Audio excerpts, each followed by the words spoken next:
Oh, il y a du monde.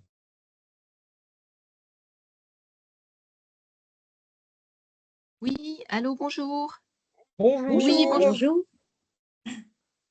bienvenue. On attend encore quelques minutes que les derniers participants puissent se connecter. On avait 32 inscrits à ce matin. On est 31 dans la réunion. Et on nous compte en nous, donc on va attendre encore à peine. Et puis on pourra démarrer.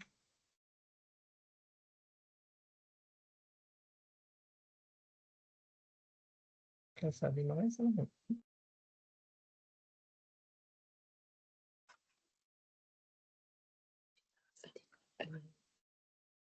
Tu partages le webinaire, je sais pas.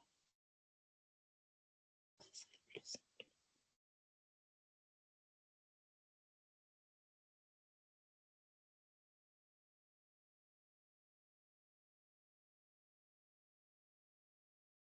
Attention, tu peux couper le son, quoi. Ah non.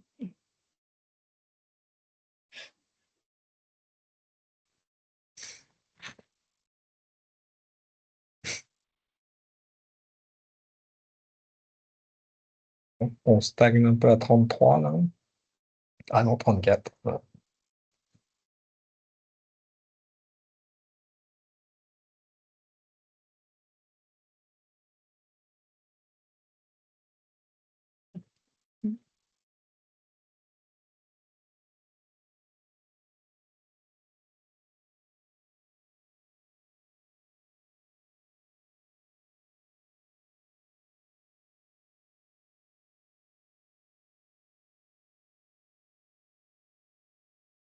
Bon, a priori, le compteur ne bouge plus.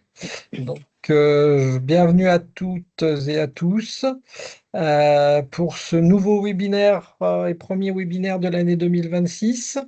Organisé par les MSA de Franche-Comté et de Bourgogne.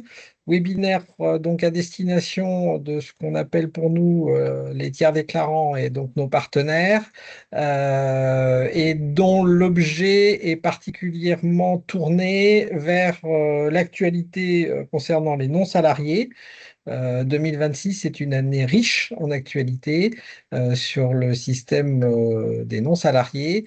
Et donc, on va avoir l'occasion de vous présenter les petites et légères modifications liées aux déclarations de revenus. Après, un point sur, alors je ne sais pas si je suis dans l'ordre, j'avoue, la réforme du statut du conjoint collaborateur à échéance du 1er janvier 2027, quoi qu'il arrive. Et puis ensuite, la réforme de l'assiette du calcul des cotisations des non-salariés, qui sera un gros morceau à horizon du mois de novembre 2026. Et puis, dernier point, un point d'information sur l'évolution des codes NAF auprès de l'INSEE, qui là aussi peut avoir son impact et son importance, et pour vous et pour nous.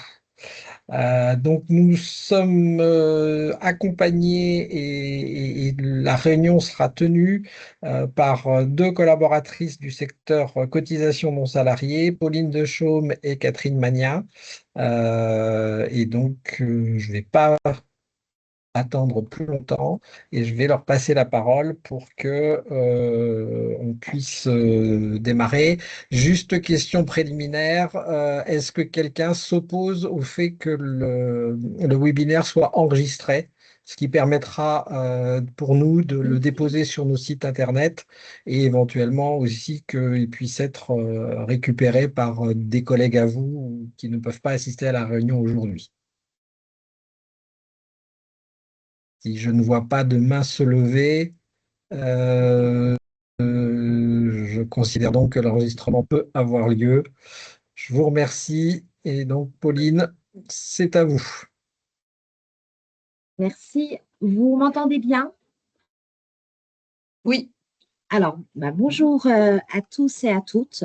Donc, je vais vous partager donc le support.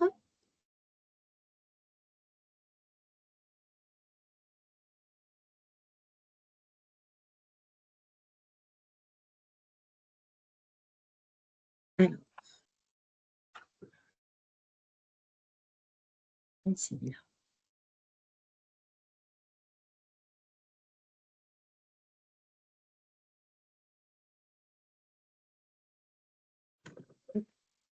Je reprends juste la parole 2 secondes, Pauline. Oui, Il faudrait mettre en plein écran votre présentation, s'il vous plaît. Et puis, préciser aussi qu'à euh, entre chaque point, nous avons prévu un système de temps de questions. Donc, vous pouvez les garder pour ce moment-là éventuellement, ou alors vous pouvez les poser dans le fil de discussion et on essaiera de les répertorier à la fin de chaque séquence.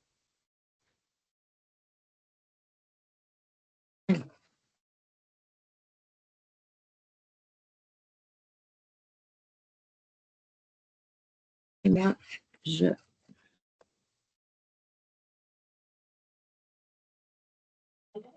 Ah bah si. Alors, oui, Pauline. Ah non, mais tu vois, elle est en train de mettre son diaporama là.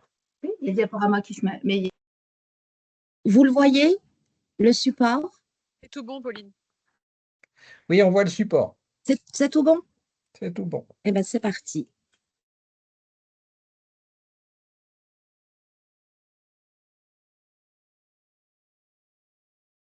Donc, durant cette présentation, nous allons vous présenter plusieurs sujets. Donc, les nouveautés de l'UDFS, la réforme du statut de collaborateur d'exploitation d'entreprise, la réforme de l'assiette et l'évolution du code NAF à compter du 1er janvier 2027.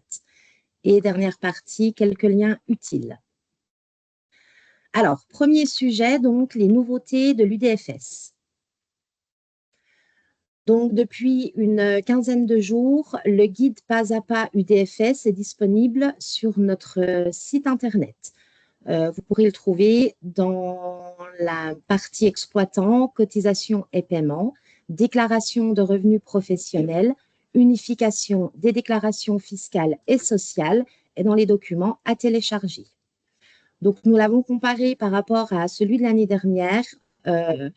Il y a très peu de changements, mis à part quelques précisions. Donc, il y a des rubriques supplémentaires concernant les revenus tirés de location meublée et aussi concernant la part du revenu brut attribuée aux conjoints et aux enfants mineurs non exploitants. Et on constate aussi qu'il y a eu la suppression de la rubrique des cotisations obligatoires au régime des non-salariés non agricoles versés à l'URSSAF. Vous pourrez aussi trouver donc sur notre site internet le formulaire de déclaration de revenus pour l'année 2025 ainsi que sa notice. Alors, petit point sur le calendrier de déclaration. Donc, pour rappel, la déclaration doit être obligatoirement effectuée sur le site impôts.gouv.fr en fonction des dates fixées donc, selon les départements de résidence. Donc, l'ouverture du service en ligne a eu lieu il y a une quinzaine de jours. Donc, c'était le jeudi 9 avril. Pour les déclarations EDI, l'ouverture est depuis le mardi 21 avril, donc depuis 2 jours. Et pour ce service en ligne, donc il y a 3 zones. Nous, on a 2 zones donc, qui nous concernent. Pour la zone 2, concernant les départements de la Côte d'Or, du Doubs et du Jura, date limite de déclaration en ligne, jeudi 28 mai. Et pour la 3e zone concernant les départements de la Nièvre, de la Haute-Saône, de la Saône-et-Loire, de l'Yonne et du territoire de Belfort, date limite de déclaration le jeudi 4 juin. À savoir qu'il y a une date de fermeture plus tardive donc pour les tiers déclarants. Aussi, donc il y aura un service en ligne pour les corrections qui sera ouvert à partir du 29 juillet et ce jusqu'au 30 novembre. Donc, vous pourrez accéder sur l'espace particulier en allant sur accéder à la correction en ligne. Et donc, évidemment, à retenir que si la première déclaration a été effectuée en format papier, la modification, la correction devra être faite dans le même format.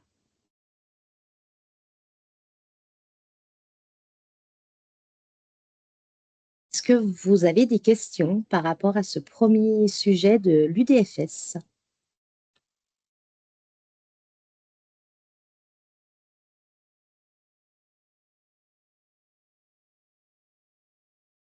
Alors, il n'y a pas de questions dans le fil de discussion, mais ça ne veut pas dire qu'il n'y a pas de prise de parole envisagée.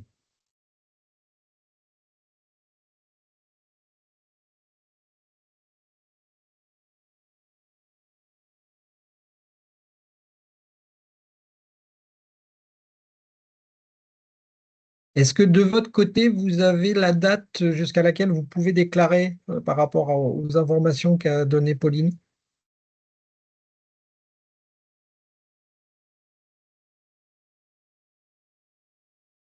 Alors oui, en fait, je cherchais plus la date. 4 juin, ça serait le même délai de déclaration que si c'est un particulier qui le fait. Vous n'avez pas de... Les autres années, vous alliez un peu plus loin, vous alliez jusqu'au 30 juin à peu près.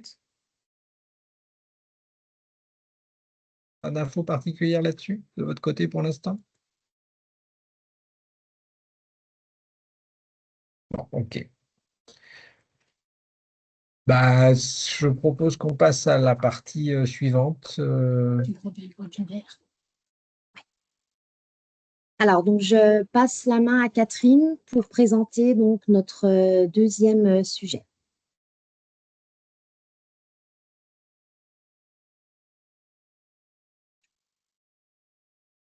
Ah, mais en fait, faut que je...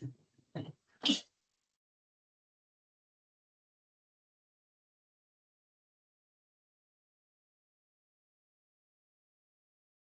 Merci. Je te mets la caméra.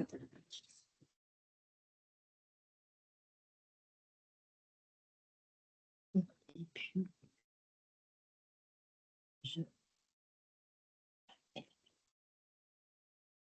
Alors, je vais vous parler de la réforme du statut de collaborateur d'exploitation ou d'entreprise. Alors, qui est concerné et à quelle date? Donc, la durée du statut de conjoint collaborateur a été limitée à 5 ans par la loi Chassaigne 2 de décembre 2021. Ce qui veut dire qu'à compter du 1er janvier 2022, tout nouveau conjoint collaborateur ne peut bénéficier de ce statut au-delà de 5 ans. Pour les collaborateurs affiliés antérieurement au 1er janvier 2022, ils devront opter pour un autre statut au plus tard le 1er janvier 2027. Il y a une dérogation qui s'applique toutefois aux collaborateurs qui atteignent l'âge de la retraite de base à taux plein, 67 ans, avant le 1er janvier 2032. C'est-à-dire, ce sont les collaborateurs nés avant le 1er janvier 65. Ils pourront conserver leur statut jusqu'à la liquidation de leurs droits à retraite. Quelques chiffres au 1er mars 2026.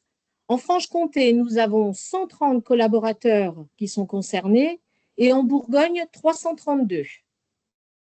Donc, une évolution vers un autre statut devient donc obligatoire s'il y a poursuite d'activité et au plus tard au 31 décembre 2026. Choix du statut, 2 possibilités.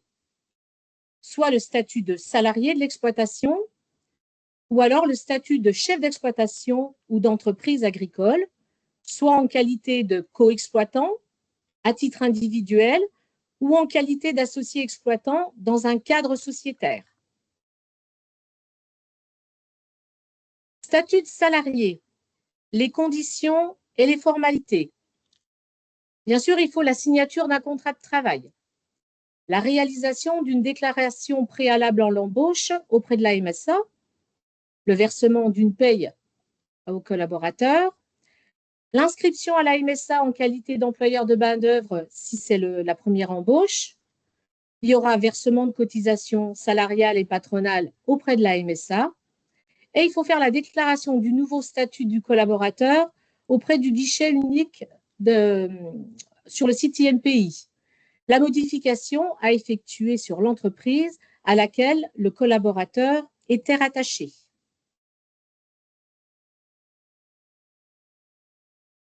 Le statut de chef d'exploitation à titre individuel. Donc, les conditions. L'activité est réalisée sur une entreprise indépendante de celle du chef d'exploitation.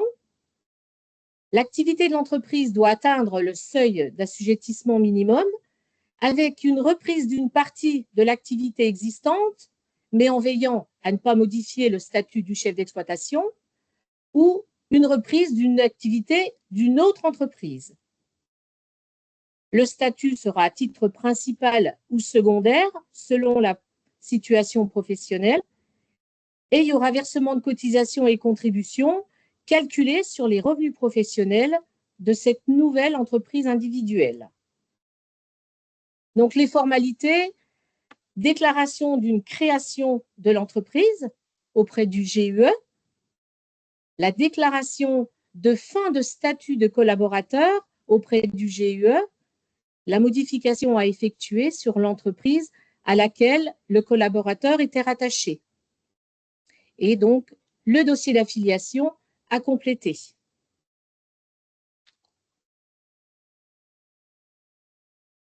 Le statut de chef d'exploitation dans une société déjà existante. Les conditions, être associé de la société, participer à l'activité de l'entreprise. Il faut que l'activité de la société atteigne le seuil d'assujettissement minimum. Le statut à titre principal ou secondaire, selon la situation professionnelle. Et là, il y aura versement de cotisations et contributions calculées sur la part des revenus professionnels du chef d'exploitation. Les formalités, rédaction des statuts juridiques modifiés de la société. Il faudra bien sûr un procès-verbal d'assemblée générale pour un GAEC faire la demande d'agrément auprès de la préfecture. Les démarches de déclaration de modification de la société auprès du GUE et la déclaration de fin de statut du collaborateur auprès du GUE. Toujours pareil, la modification est à faire sur l'entreprise à laquelle le collaborateur était rattaché. Et complétude du dossier d'affiliation.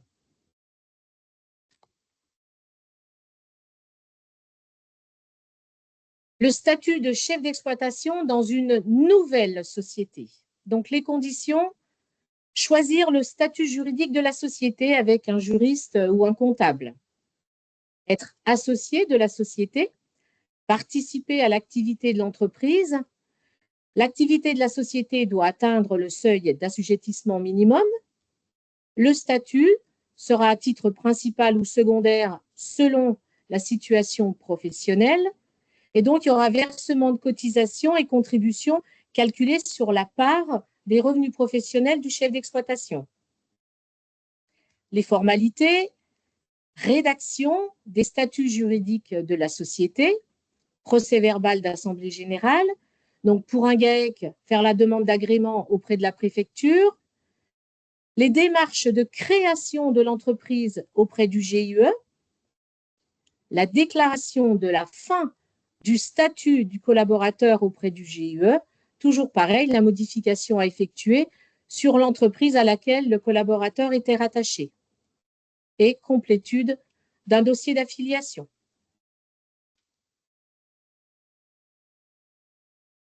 Le statut de coexploitant entre époux. Les conditions. Il faut que l'activité soit réalisée par les deux époux, concubins, partenaires pacsés, en qualité de chef d'exploitation sur l'entreprise existante. Le statut, à titre principal ou secondaire, selon la situation professionnelle, et il y aura versement de cotisations et contributions calculées sur les revenus professionnels. Et là, les formalités, la déclaration se fait uniquement auprès de la MSA. Il n'y a pas de création d'une nouvelle entreprise, on conserve le numéro sirène de l'entreprise individuelle. Il n'y a pas de rédaction de statut. il y a une déclaration de la fin du statut de collaborateur à faire auprès du GUE, donc toujours sur l'entreprise à laquelle le collaborateur était rattaché, et complétude d'un dossier d'affiliation à la MSA. Donc, le statut de coexploitant est une notion sociale, ayant pour conséquence d'accorder le statut de chef d'exploitation aux deux époux, concubins ou partenaires pacsés. Donc, la coexploitation n'a pas de personnalité morale et il n'y a pas de statut, elle n'existe qu'à la MSA.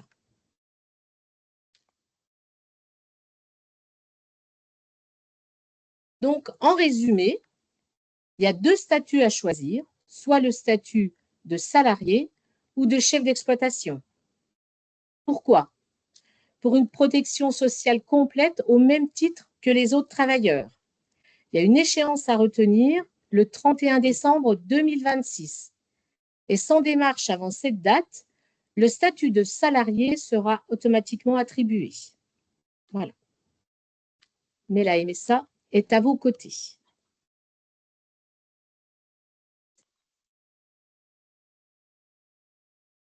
Depuis le 1er janvier 2023, les déclarations et modifications du statut de collaborateur d'exploitation doivent être effectuées uniquement via le GUE. Et l'attestation pour le choix du statut doit être jointe à la formalité.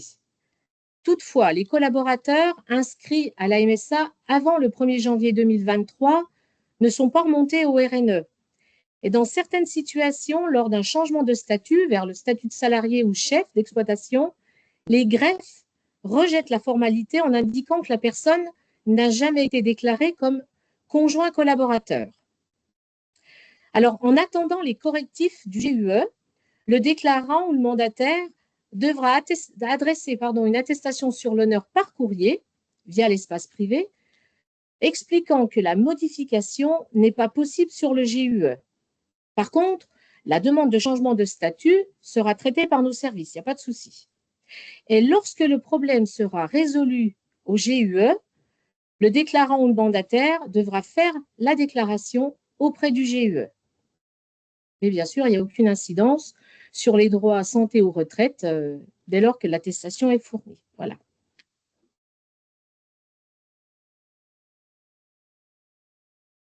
L'exonération jeune agriculteur pour les collaborateurs devenant chefs d'exploitation. Donc, sont concernés les collaborateurs d'exploitation qui deviennent chefs d'exploitation ou d'entreprise agricole à l'expiration du délai maximum de 5 ans de leur statut de collaborateur. Pour bénéficier de cette exonération, 2 conditions cumulatives doivent être remplies. La première, avoir été affilié en tant que collaborateur du chef d'exploitation ou d'entreprise pendant au moins 5 ans. Et la deuxième, c'est s'engager à exercer l'activité de chef d'exploitation d'entreprise à titre principal ou exclusif pendant au moins 5 ans. Donc là, il y a un décret qui précisera les conditions d'application. Pour l'instant, on est toujours en attente. Mais aucune condition d'âge ne s'applique dans cette situation.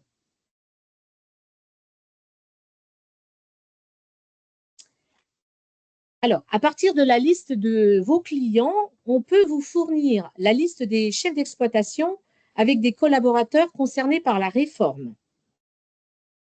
Donc, vous trouverez dans les liens utiles, si vous voulez, l'adresse pour nous faire la demande, si vous voulez. Alors, il faut savoir qu'une communication a déjà été faite aux chefs d'exploitation, aux collaborateurs, aux tiers déclarants par mail en début août 2025 et en décembre, la même info est partie aux chefs d'exploitation et aux collaborateurs où on n'avait pas d'adresse mail.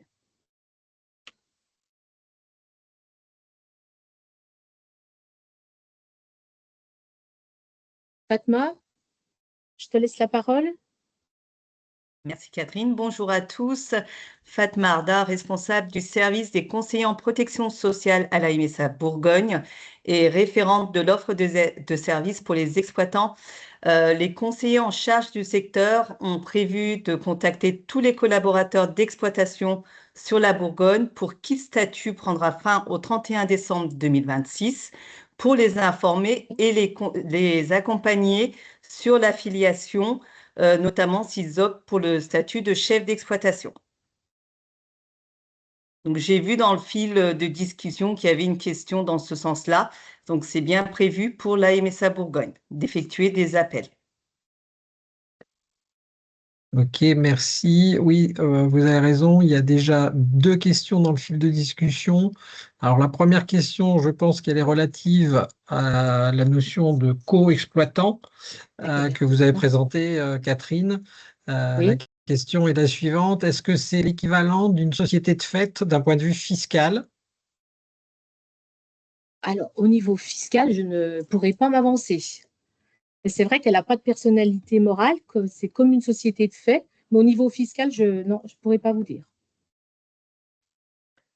Si je peux me permettre de repréciser du coup la question, c'est que dès lors qu'on va avoir ce statut de coexploitant d'un point de vue social, est-ce à dire que chacun des deux coexploitants va lui-même devoir déclarer des bénéfices agricoles? Oui. Enfin, je suppose que c'est ça ce que ça veut dire en fait. Oui, exactement. On aura le statut de chef d'exploitation, on va dire pour le couple. Donc, il n'y a pas de part, donc on va répartir 50% les revenus sur chaque membre. D'accord. Très bien. Quel que soit le régime matrimonial. Ah ben ça peut-être à revoir alors éventuellement. Je ne sais pas. Le peu qu'on a aujourd'hui, c'est 50%. D'accord. Très bien. Merci beaucoup. Alors, il se peut que sur la présentation qu'on va faire dans l'après-midi, il y a certaines réformes dont on a les grandes lignes, et c'est ce qu'on vous présente là aujourd'hui, mais à certains moments, vous allez peut-être avoir des questions plus précises et plus pointues comme celles qu'on vient d'avoir, et qui vont nécessiter que nous, on remonte vis-à-vis de nos instances nationales en demandant des précisions. Donc, on note la question que vous avez posée, et puis on reviendra vers l'ensemble de toute façon des tiers déclarants pour leur préciser les réponses au fur et à mesure où elles arriveront. Deuxième question, Catherine, c'était est-ce que nous allons contacter toutes les personnes concernées? Alors, il y a un petit delta dans les présentations, c'est-à-dire que on a déjà un cabinet comptable, si je ne m'abuse, Catherine, qui a fait la demande d'avoir la liste des collaborateurs le concernant pour eux prendre contact avec les personnes concernées et les chefs d'exploitation concernés en conjoint, de façon à pouvoir faire une étude que j'appellerais une étude 360 degrés sur tous les aspects. Évidemment, l'aspect social dont on est tout à fait en capacité d'apporter des compléments et des éléments de réponse, mais nous, on n'a pas les éléments qui vont concerner le fiscal, le patrimonial, le successoral et autres. Et on pense que vous avez, vous, en tant que comptable, cabinet comptable, plus la possibilité d'avoir cette vision 360 degrés qui peut nous échapper en termes aussi comment ça devient de l'investissement, qu'est-ce qu'il faut modifier dans la structure juridique ou pas de l'entreprise, voilà, et les statuts vers lesquels il faut évoluer. Donc c'est là-dessus où j'aurais une toute petite divergence. Oui, nos conseillers peuvent apporter des éléments de réponse, mais on se cantonnera aux éléments de réponse concernant la protection sociale, pas du tout sur le reste. Donc c'est pour ça qu'on vous fait la proposition de vous fournir, si vous le souhaitez au niveau de chaque cabinet comptable, la liste des personnes concernées de façon à ce que vous puissiez, on va dire, les accompagner dans votre rôle de conseil. Il y a une autre question, Catherine. En cas Oui. d'affiliation en tant que chef d'exploitation à effet de juin 2026, avec une clôture au 31 juillet 2026, la MSA appellera-t-elle des cotisations en 2027 sur la base des revenus de 2026?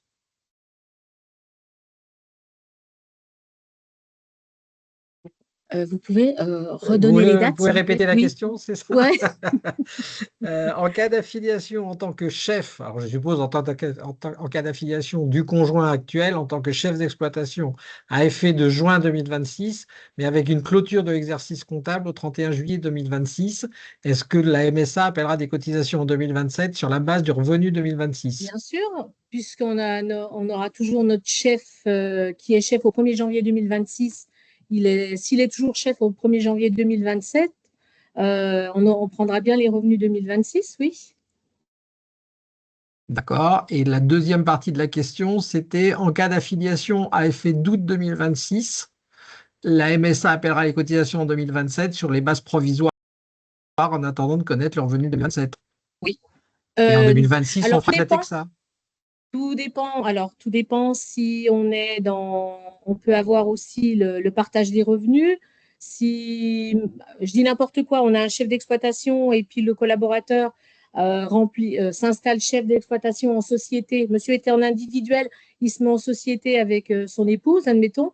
On peut avoir le partage des revenus. Donc là, le conjoint collaborateur qui devient chef n'aura pas l'assiette forfaitaire nouvelle installée. Il peut avoir en 2027 les cotisations calculées sur les revenus 26, 25, 24, voilà, comme le chef d'exploitation, du moins, comme le chef qui était déjà depuis plusieurs années, quoi, plusieurs années. C'est pas facile, hein. Je vais peut-être. On peut avoir le partage des revenus et le chef qui s'installe à effet du 1er janvier 2027 n'a pas forcément l'assiette forfaitaire nouvelle installée. Ce que je propose aussi, c'est que les questions qui sont listées, on les reprendra dans le support qui sera transmis à l'issue et on pourra apporter une réponse plus complète et écrite aux différentes questions. Juste une réponse à la question qui a été posée par Madame Picard sur la possibilité d'avoir la liste des personnes. Seuls les cabinets comptables pourront obtenir la liste de leurs clients concernés par un statut de conjoint collaborateur. On ne peut pas se permettre, nous, MSA, de diffuser la liste à d'autres partenaires. Oui, oui. Et puis, il y a une dernière question écrite, tout au moins. Vous disiez que sans démarche des personnes ayant actuellement un statut de conjoint collaborateur avant le 31 décembre 2026, le statut de salarié leur sera directement attribué. C'est la conséquence telle que prévue par les textes.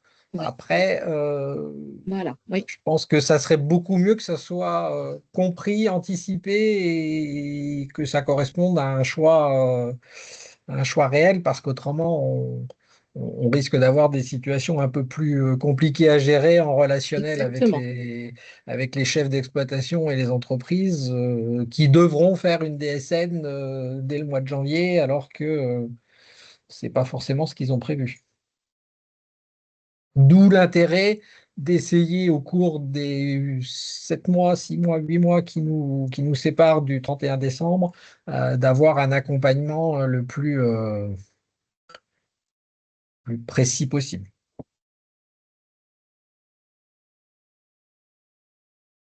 Est-ce qu'il y a d'autres questions?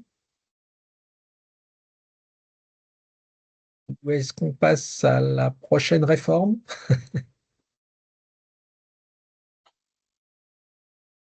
Je ne vois pas comme ça, sachant qu'à la fin du webinaire, on pourra de toute façon faire des questions en voiture balai. Donc, je propose qu'on passe à la réforme de l'assiette. Il faut veiller pour faire. J'ai peur que tu.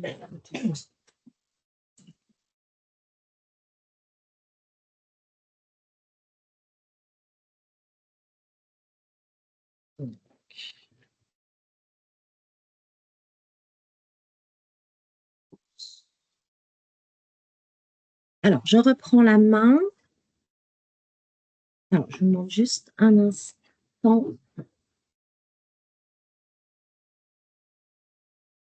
Plus la caméra, ça y est.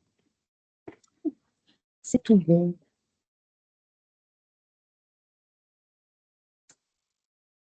Ah, voilà, il est revenu.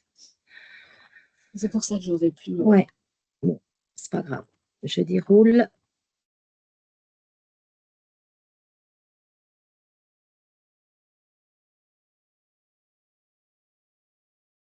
Alors,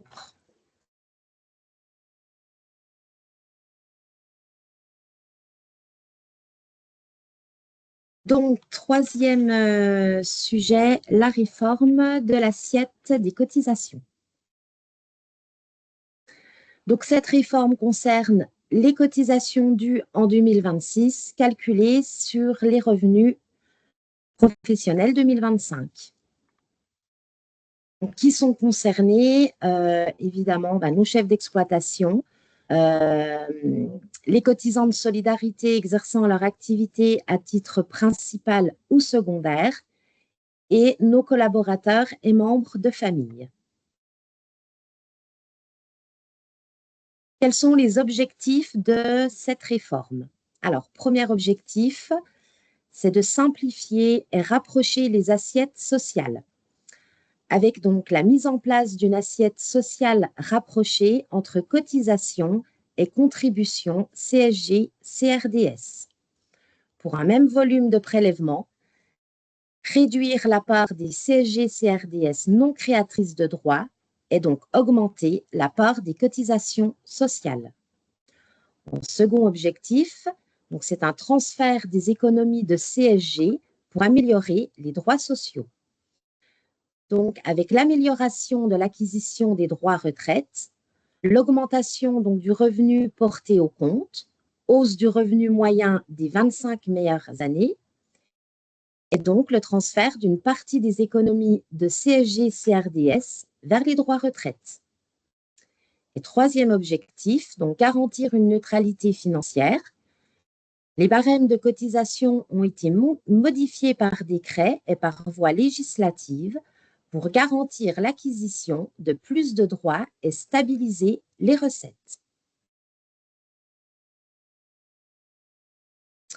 Quels sont les changements donc de cette réforme?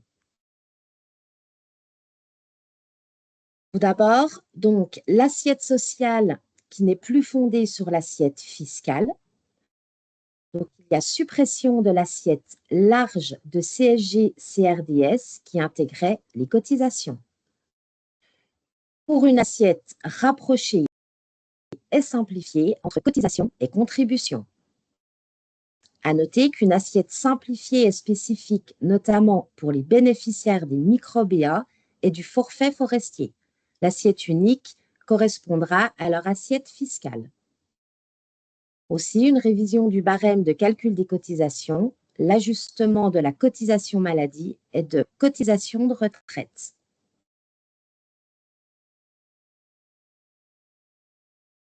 On voit sur le schéma, avant cette réforme, on avait bien deux assiettes distinctes, une assiette pour la CSG-CRDS et une assiette pour les cotisations. Avec la nouvelle méthode de calcul, les assiettes sont rapprochées et simplifiées.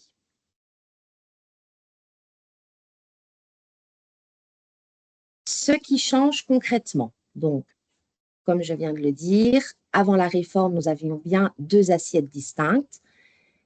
Et avec cette nouvelle réforme, il y a la suppression de l'assiette large de CSG-CRDS qui intégrait les cotisations. Aujourd'hui, pour calculer l'assiette de la CSG, nous prendrons donc le revenu brut social. Nous ajouterons les rémunérations et avantages personnels non déductibles perçus et déduirons un abattement de 26%.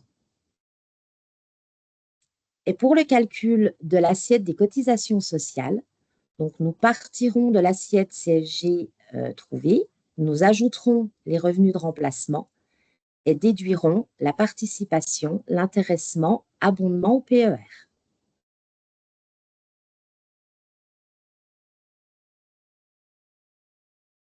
Donc, on sait, nos adhérents, soit ils sont donc en moyenne triennale, soit en option N-1. Donc, concrètement, avant cette réforme, un adhérent qui était en moyenne triennale pour calculer l'assiette des cotisations sociales, nous prenions la moyenne des revenus des 3 dernières années. Et pour calculer l'assiette de la CSG-CRDS, nous prenions les revenus et les cotisations, la moyenne, des revenus et des cotisations des 3 dernières années.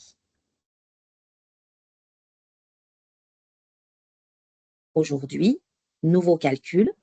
Donc, pour calculer l'assiette CSG, nous prenons les revenus des 3 dernières années, nous ajoutons les rémunérations et avantages personnels non déductibles perçus et déduisons un abattement forfaitaire de 26%. Et pour calculer l'assiette des cotisations sociales, donc nous partons de l'assiette de CSG en ajoutant les revenus de remplacement et en déduisant participation, intéressement, abondement au PER. Même principe pour la méthode de calcul pour quelqu'un qui est en option N-1. Donc, avant la réforme, pour calculer l'assiette des cotisations sociales, donc nous prenions les revenus N-1. Et pour calculer l'assiette de la CSG-CRDS, nous prenions les revenus ainsi que les cotisations de l'année N-1. Donc, nouvelle méthode de calcul avec cette réforme. Pour calculer l'assiette CSG, nous prendrons les revenus de l'année N-1 en ajoutant les rémunérations et avantages personnels non déductibles perçus et en déduisant l'abattement forfaitaire de 26%. Et pour calculer l'assiette des cotisations sociales, donc nous partirons de l'assiette de CSG en ajoutant les revenus de remplacement et en déduisant participation, intéressement, abondement au PER.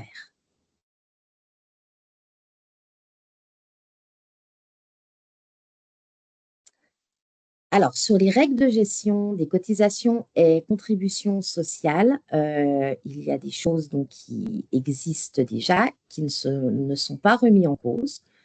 Il n'y aura pas de changement par rapport au principe de l'annualité. Aucun changement de la temporalité de l'assiette des agriculteurs, en triennale ou option N-1. Pas de modification des modalités de gestion des appels, maintien des prérogatives des MSA élus. Pas de modification non plus des dispositifs de lissage des appels, demande de modulation. Donc, il y a toujours le maintien de la déclaration fiscale et sociale unifiée de l'UDFS, ayant simplifié la démarche déclarative. Le maintien du dispositif de la taxation provisoire et le maintien du mécanisme de l'assiette forfaitaire pour les nouveaux installés.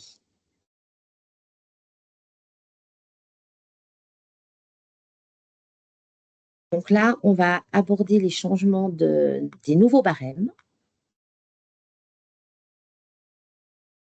Donc, modification des barèmes de cotisation AMEXA et maladie.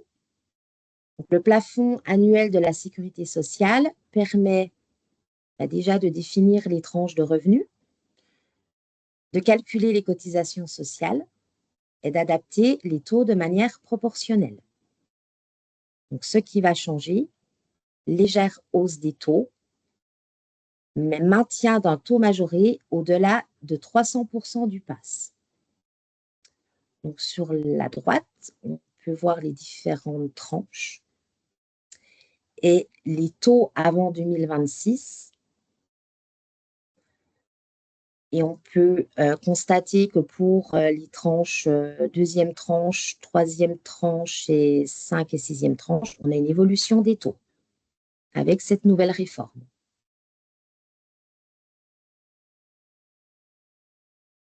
Alors, il y a aussi un alignement du barème de cotisation maladie des exploitants agricoles à titre secondaire sur celui des chefs d'exploitation à compter du 1er janvier 2026. Donc, il y a 3 tranches. Avant réforme, le taux était de 7,48%. Et avec cette nouvelle réforme, il y a une évolution du barème.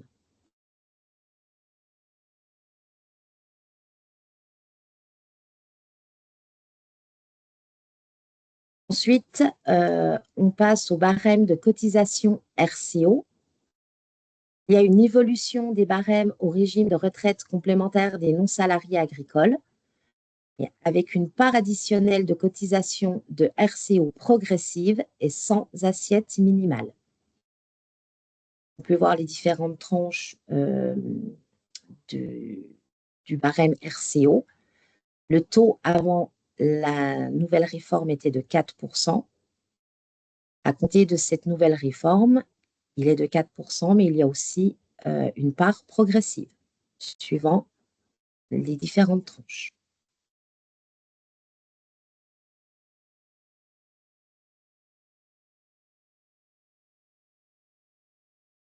Autre changement, donc fusion des cotisations vieillesse AVI-AVA.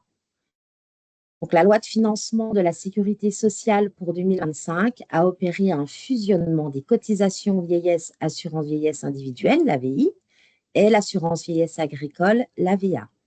Ce sujet prend place dans le cadre de la réforme des 25 meilleures années.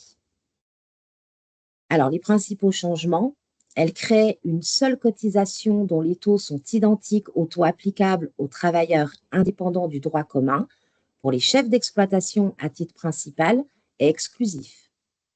Le taux applicable aux chefs d'exploitation à titre secondaire va évoluer jusqu'à converger le 1er janvier 2029. Une assiette forfaitaire est utilisée pour les collaborateurs d'exploitation et aides familiaux à titre principal, 600 SMIC selon le projet de décret. Le taux de cotisation applicable aux collaborateurs d'exploitation et aides familiaux à titre secondaire va aussi évoluer jusqu'à converger le 1er janvier 2029.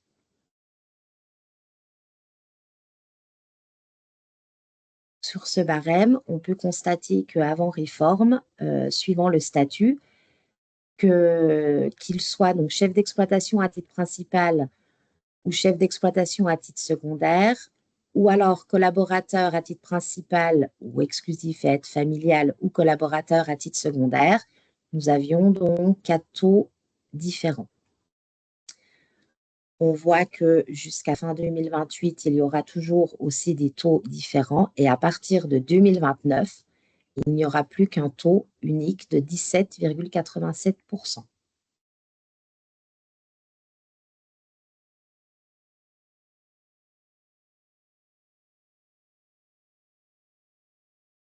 Alors, l'article 5 bis de la loi de financement de la sécurité sociale pour 2025 régit le dispositif des appels de cotisation au cours de l'année de mise en application de la réforme de l'assiette sociale. Premiers appels sont effectués sans changement de dispositif, appels fractionnés ou mensuels, à partir du montant dû pour les cotisations l'année précédente jusqu'à l'émission annuelle fin octobre. Puis, une fois la nouvelle assiette connue, le reste à payer sera calculé sur les revenus déclarés et selon la nouvelle assiette.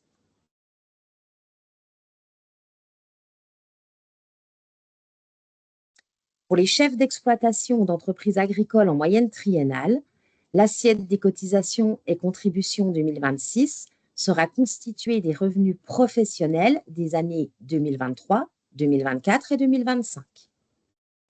Donc, il est prévu une reconstitution fictive de l'assiette super brute des années 2023 et 2024 pour constituer l'assiette triennale. Donc, les revenus des années 2023 et 2024 ayant été déclarés selon les règles actuellement en vigueur, ils devront faire l'objet d'une reconstitution de l'assiette brute. L'assiette reconstituée donc se composera ainsi des revenus déclarés en 2023 et 2024, auxquels seront ajoutées les cotisations personnelles du chef d'exploitation, ainsi que la CSG déductible.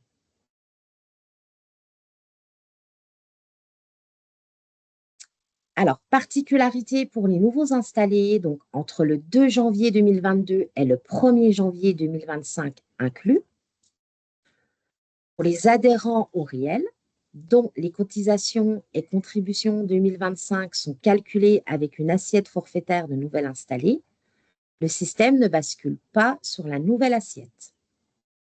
Donc en 2026, les cotisations et contributions de l'année 2025 feront l'objet d'une régularisation avec les revenus professionnels 2025 calculés selon l'ancienne assiette.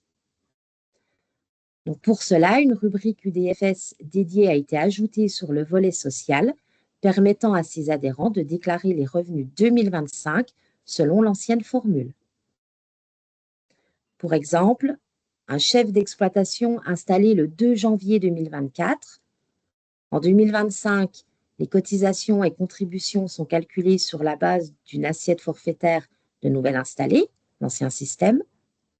Et en 2026, il y aura régularisation des cotisations et contributions 2025 avec les revenus 2025 déclarés dans la rubrique spécifique de l'UDFS.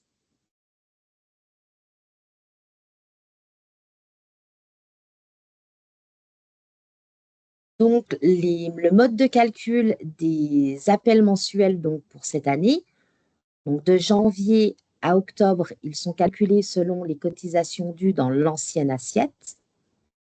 Et donc, pour les mois de novembre et décembre, ils seront calculés selon la nouvelle assiette. Donc, les appels prévisionnels, celui de février donc, a bien été calculé dans l'ancienne assiette. Celui de juin sera calculé donc dans l'ancienne assiette aussi. Et en octobre, lors de l'émission annuelle, l'émission sera calculée selon la nouvelle assiette.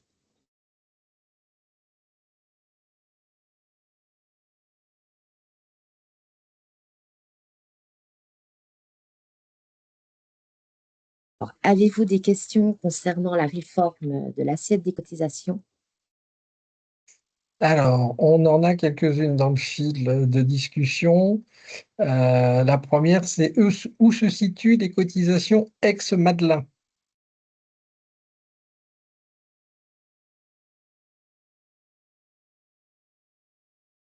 Qui pour moi étaient des cotisations fiscalement déductibles, mais pas socialement déductibles. Si. À part le DFS, dans le PowerPoint.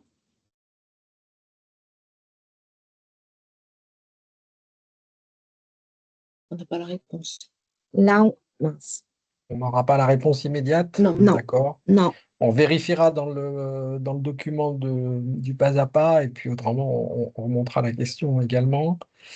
Et puis, il y a une autre question de Monsieur Fèvre, qui dit pas de changement par rapport aux déductions et réintégrations actuellement pratiquées pour le calcul de l'assiette super brute, notamment sur la valoir sociale. Il me semble que la valoir n'existe plus. Il n'est plus déductible, c'est ça, il me semble. Ouais. Donc, il y aurait un changement là. Oui, il doit plus déductible. Alors là, il y a plusieurs questions. Il y avait déjà une question sur le faire-valoir. Alors, pas de modification sur le faire-valoir direct qui reste déductible des assiettes CSG et cotisations sociales. Est-ce que c'est ça? Est-ce que c'est toujours ça? Mais le faire valoir, c'est la valoir, je pense. Non. Non? Ah non. D'accord. J'ai rien vu passer par rapport au faire valoir direct. Pour moi, il n'y a pas de changement.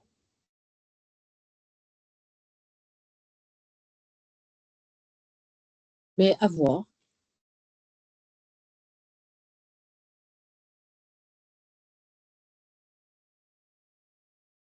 Donc, ce que je propose, c'est que sur cette partie de questions très techniques et pointues, on y prenne, on regarde déjà si dans nos instructions, on a quelque chose de plus précis.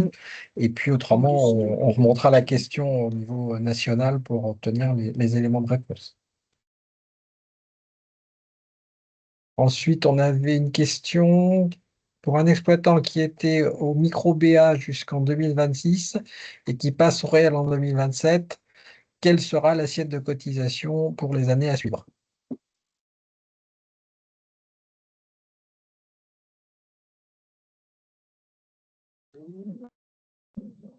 Pour l'instant, C'est que sur le réel hein, qu'il y a le changement. Donc, micro-BA.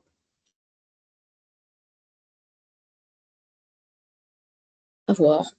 Il faudrait tester. Donc là aussi, pour l'instant, on n'a pas vraiment...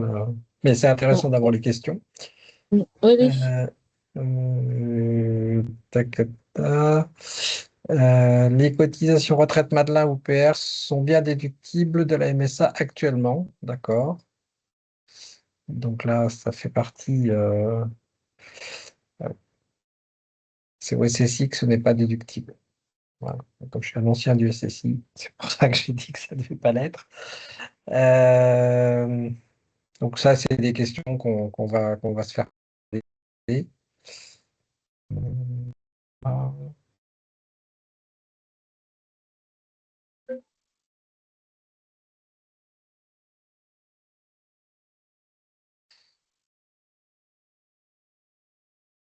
Donc voilà, on prend toutes ces questions déjà écrites et puis on reviendra vers vous avec les éléments de réponse. Est-ce qu'il y a d'autres questions sur la réforme de l'assiette?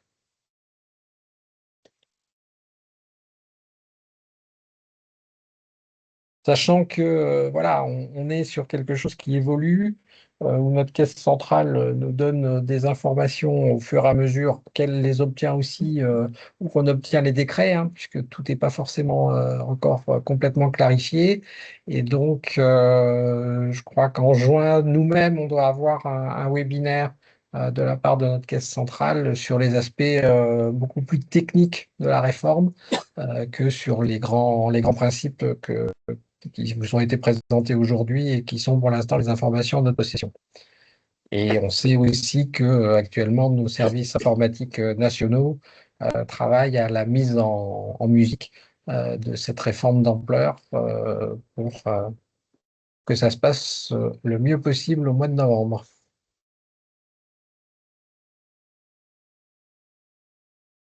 S'il n'y a pas de nouvelles questions sur la réforme de l'assiette, on passe au point suivant.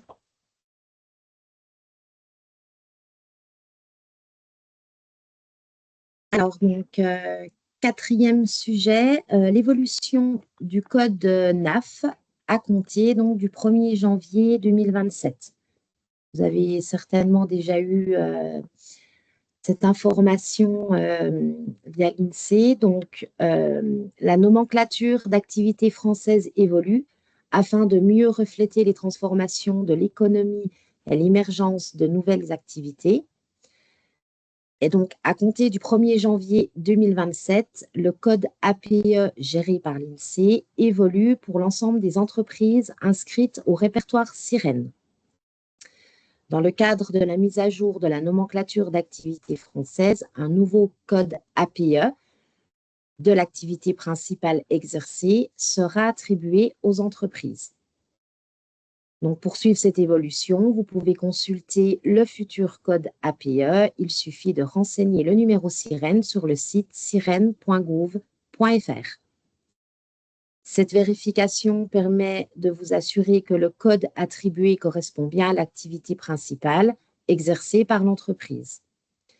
Toutefois, si le futur code APE ne reflète pas correctement l'activité principale, donc, il y a possibilité, via un formulaire en ligne, de signaler une évolution ou une modification de l'activité.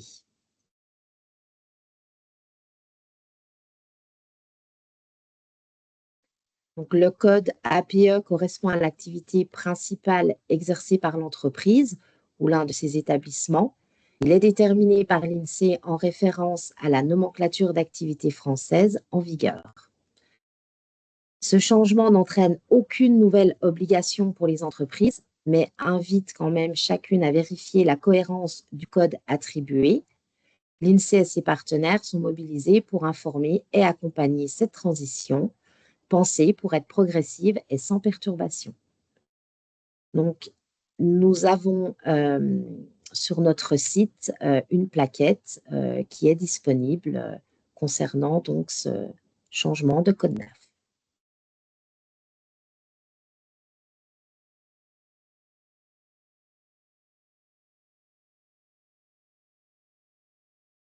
que vous avez des questions par rapport à ce sujet.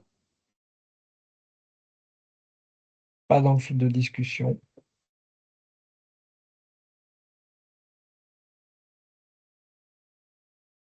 Juste une précision, ça peut paraître à peine anecdotique sur le changement de codification, mais pour nous et pour gérer certains éléments des dossiers et puis pouvoir sélectionner certains dossiers dans certaines circonstances liées à des crises climatiques ou autres, plus les codes sont justes dans nos bases, et donc plus les modifications ont été faites auprès de l'INSEE, plus ça nous permet d'avoir une communication ciblée vis-à-vis des exploitations concernées par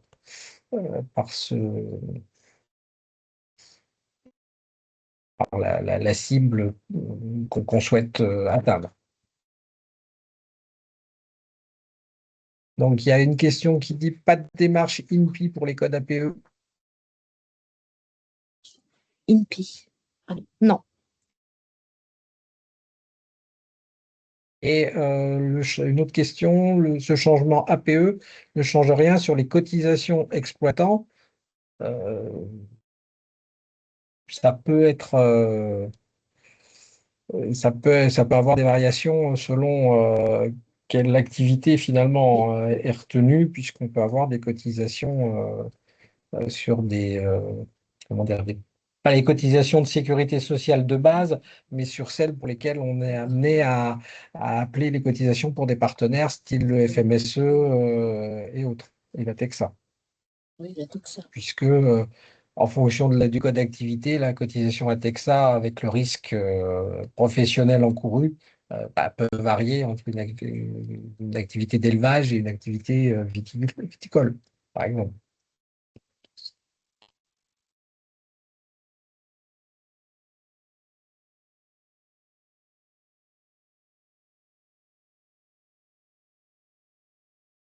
Et dans le prolongement, alors même si on est plus sur aujourd'hui l'aspect non salarié, mais les non salariés peuvent être employeurs de main-d'œuvre, il peut aussi y avoir des incidents sur le code de accident du travail.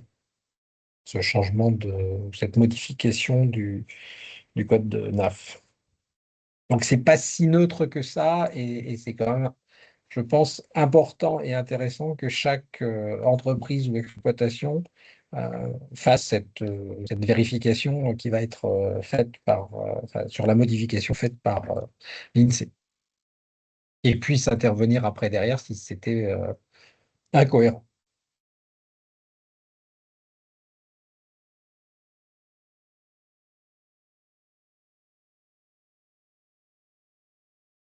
Est-ce qu'il y a d'autres questions sur l'intégralité? Question balai. Et puis autrement, on va passer à la présentation des liens utiles.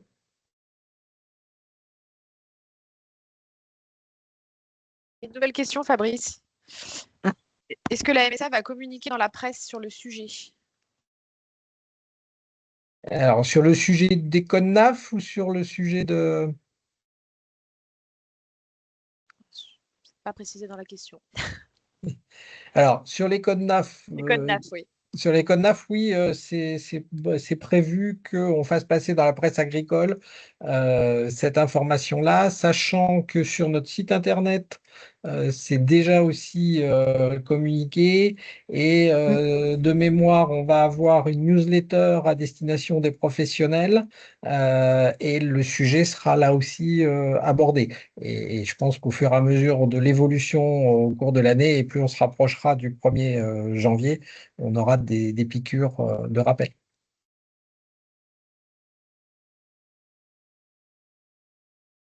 Et sur les autres sujets, je suppose que c'est ça, on peut aussi envisager d'avoir De toute façon, je dirais qu'à la rentrée, à l'automne, on communiquera sur la réforme de l'assiette, hein, sur les grands principes. On sera évidemment pas forcément hyper exhaustif et précis, mais évidemment, on aura de la communication là-dessus. Après, sur le côté conjoint collaborateur, il y a déjà eu de la communication, je dirais, auprès des personnes intéressées, à savoir les chefs d'exploitation et leurs conjoints. Donc, et comme ça représente une toute petite partie de la population qu'on couvre à la MSA, hein, parce que de mémoire c'est 130 côté Franche-Comté et 330 côté Bourgogne, on ne passera pas par la presse pour communiquer sur cette réforme-là.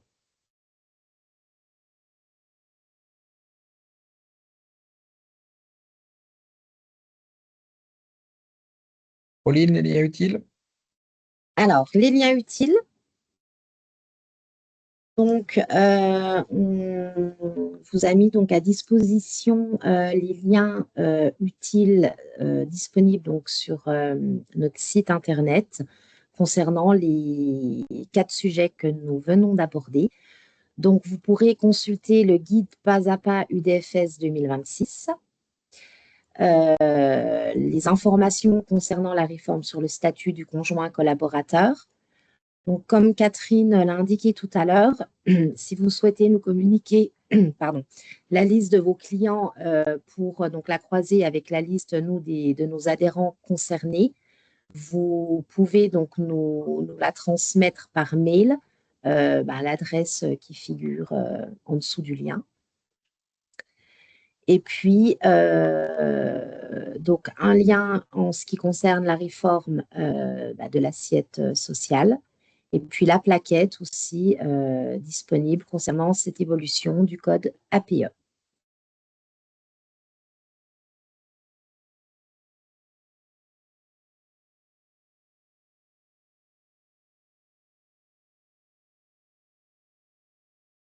Donc voilà pour les liens utiles.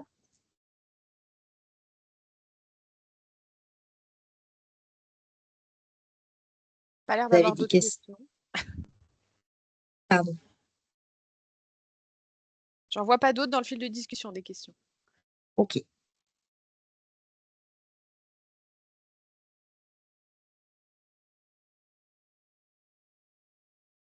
Bon, eh ben, on arrive donc au bout de notre présentation.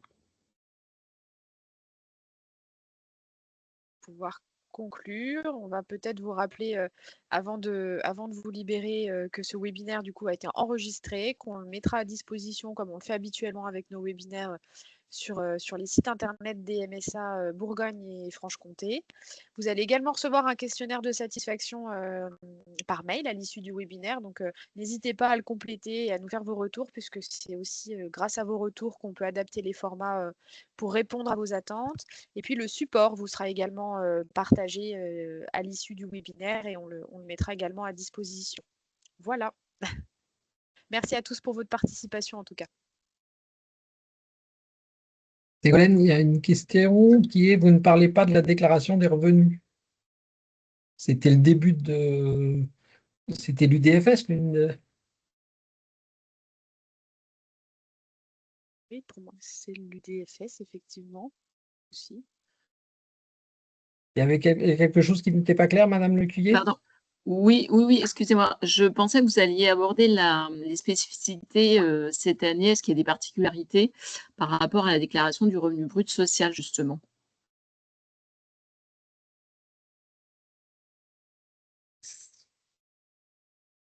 On retrouvera dans le pas à pas, peut-être, avec les captures d'écran. C'est dans le pas à pas, mais c'est lié à la déclaration des revenus de 2025. Oui. Après, le revenu brut social, c'est un calcul qui va se faire justement à partir des différents revenus des années 2025, 2024, 2023, par exemple, pour les triennaux. Donc, c'est pas tant de la déclaration de revenus.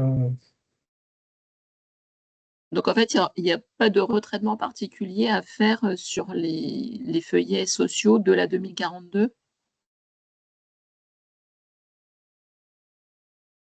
Ça n'a Il n'y a pas de changement a priori majeur?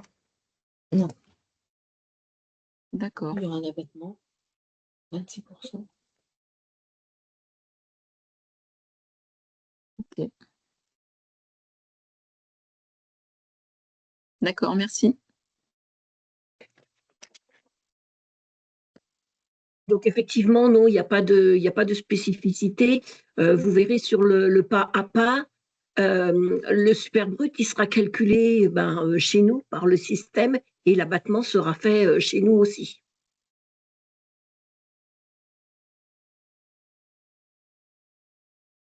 Réintégrer la CG déductible, non déductible, déductible.